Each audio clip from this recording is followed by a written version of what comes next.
Óin was born in 2774. His younger brother Glóin, the father of Gimli, was born 9 years later in 2783. It is likely they were born in Dunland, where the dwarves of Durin's line lived in their exile after Smaug invaded Erebor in 2770. We know from the Lord of the Rings appendices that Glóin was present at the Battle of Azanabalzar in 2799. This is an interesting fact since Glóin was only 16 years old at the time of the battle. It's a well-known fact that dwarves were considered to be young well after even their 30s. In fact, Gimli isn't allowed to go on the later quest with Thorin's company because he was considered too young at age 62. We can only guess as to the conditions leading to Glóin's involvement in the Battle of Azanabalzar. Whether it was his fighting prowess, the desperate need of the dwarves in this final battle of the war, or a combination thereof. After the war, the brothers moved with their kin to the arid Lúin. They dwelt in the Blue Mountains until 2941. In that year, Gandalf comes to the Blue Mountains to persuade Thorin to take a hobbit with them on their quest. During this meeting, Glóin refers to hobbits as simpletons, and saying that one of them would never dare to come within smelling distance of the nakedest dragonet new from the shell. Later, at the unexpected party, Glóin did not assist in setting the table nor play a musical instrument later in the night.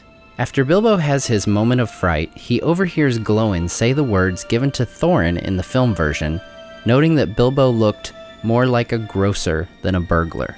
On the quest, Glóin and Óin were particularly useful for their ability to start fires. Right then, let's get a fire started. No fires. Not in this place. At this point, we'll take a brief moment to look at the film adaptations of these characters. As always, if you'd like to keep to just the book canon, skip to the time on the screen. In the Peter Jackson adaptation, Óin is described as being an apothecary. Given the nature of an adventure such as theirs, it would make sense for the dwarves to have someone to tend the wounded. We see this when Óin voluntarily stays behind with Kili after he was shot by a poisoned orc arrow. I'll stay with the lad. My duty lies with the wounded. It also explains his admiration for bearing witness to Tauriel's elvish healing. I've heard tell of the wonders of elvish medicine. That was a privilege to witness. Actor John Callan also describes Óin as a soothsayer, which is why Glóin mentions his brother reading the portents, another term for omen. Aye, Óin has read the portents, and the portents say it is time.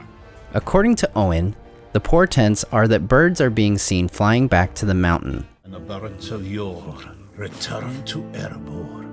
The reign of the beast will end. Glóin is described as being a financially minded dwarf.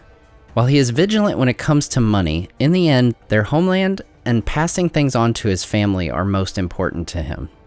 We see this as he not only chooses to pony up the money to pay Bard when he sees Erebor, but also in the fact that he passes on his axe and helm to his son, Gimli. Now, let's get back to the books. Óin and Glóin fought in and survived the Battle of Five Armies.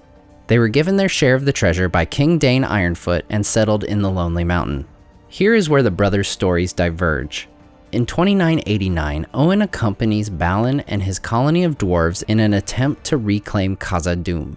As discussed in our Balin and Dwalin video, the colony does well for a time. However, on November 10th, 2994, Balin is killed and the orcs attack. The orcs take the East Gate and the First Hall, followed by the Second Hall after a fierce battle, which Óin likely fought in. Óin travels west through Moria with a party of dwarves in an attempt to find escape through the West Gate. Instead, they find that the water is up to the doors, and Óin is killed by the Watcher in the water. Much later, in 3018, Glóin and his son Gimli are sent by Dain Ironfoot to Rivendell, seeking advice from Elrond regarding the fate of Balin's colony in Moria. When Frodo attends the feast in Rivendell, Glóin sits next to him and gives him news regarding Erebor and the surrounding lands since Bilbo's adventure. Later, at the Council of Elrond, Glóin tells the group of a shadow that has fallen upon his people, and about a sinister messenger from Mordor. Here is what he says. "It is now many years ago," said Glóin, "that a shadow of disquiet fell upon our people. Whence it came we did not first perceive. Words began to be whispered in secret, and it was said that we were hemmed in a narrow place, and that greater wealth and splendor would be found in a wider world. Some spoke of Moria, the mighty works of our fathers that are called in our own tongue Khazad-dûm. And they declared that now, at last, we had the powers and numbers to return. Glóin sighed. Moria, Moria, wonder of the northern world. Too deep we delved there, and woke the nameless fear. Long have its vast mansions lain empty since the children of Durin fled. But now we spoke of it again with longing, and yet with dread. For no dwarf has dared to pass the doors of Khazad-dûm for many lives of kings, save Thror only, and he perished. At last, however, Balin listened to the whispers, and resolved to go. And though Dain did not give leave willingly, he took him with Moria and Óin, and many of our folk, and they went away south. That was nigh on 30 years ago. For a while we had news, and it seemed good. Messages reported that Moria had been entered and a great work begun there. Then there was silence, and no word has ever come from Moria since.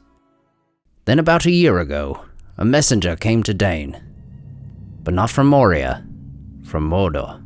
A horseman in the night who called Dain to the gate. The Lord Sauron the Great, so he said, wished for our friendship. Rings he would give for it, such as he gave of old. And he asked urgently concerning hobbits, and what they were, and where they dwelt. For Sauron knows, said he, that one of these was known to you on a time. At this we were greatly troubled, and we gave no answer. And then his fell voice was lowered, and he would have sweetened it if he could.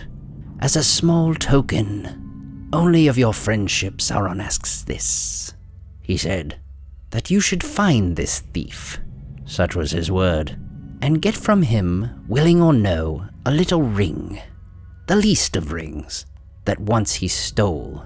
It is but a trifle that Sauron fancies, and an earnest of your goodwill. Find it, and the 3 rings that the dwarf sires possessed of old shall be returned to you, and the realm of Moria shall be yours forever. Find only news of the thief, whether he still lives and where, and you shall have great reward and lasting friendship from the Lord. Refuse, and things will not seem so well. Do you refuse? At that his breath came like a hiss of snakes, and all who stood by shuddered, but Dain said, I say neither yea nor nay. I must consider this message and what it means under its fair cloak. Consider well, but not too long, said he. The time of my thought is my own to spend, answered Dain. For the present, said he, and rode into the darkness. Heavy have the hearts of our chieftains been since that night. We needed not the fell voice of the messenger to warn us that his words held both menace and deceit. For we knew already that the power that had re-entered Mordor has not changed, and ever it betrayed us of old. Twice the messenger has returned, and has gone unanswered. The third and last time, so he says, is soon to come, before the end of the year. And so I have been sent at last by Dain to warn Bilbo that he is sought by the enemy, and to learn, if may be, why he desires this ring, this least of rings. Also, we crave the advice of Elrond, for the shadow grows and draws nearer. We discover that messengers have come also to King Brand and Dale, and he is afraid. We fear that he may yield. Already war is gathering on his eastern borders. If we make no answer, the enemy may move men of his rule to assail King Brand, and Dain also. You have done well to come, said Elrond. You will hear today all that you need in order to understand the purposes of the enemy. There is naught that you can do other than to resist, with hope or without it. But you do not stand alone.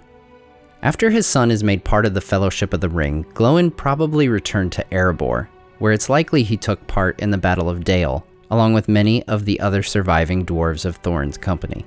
Glóin dies at the age of 253, 15 years after the destruction of the One Ring.